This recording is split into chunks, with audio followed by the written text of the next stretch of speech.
Jim, I'm going to come to you first on this. Is this a new low for Time magazine?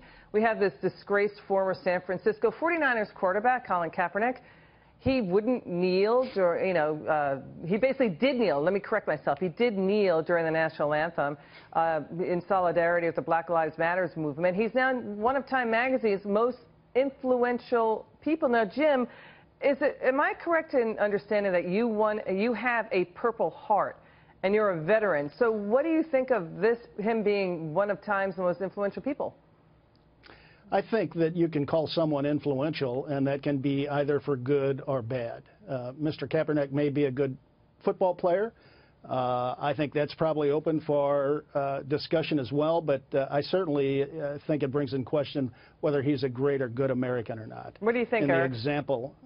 Yeah, well, I hear you. Yeah, go ahead.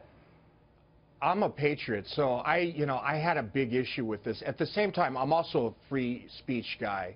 And I think that he could have found a better way to do it. Time magazine, look, they want attention. They're trying to get attention. They've named Hitler on that list way back when. So I don't think it means much consistent with what Jim is saying.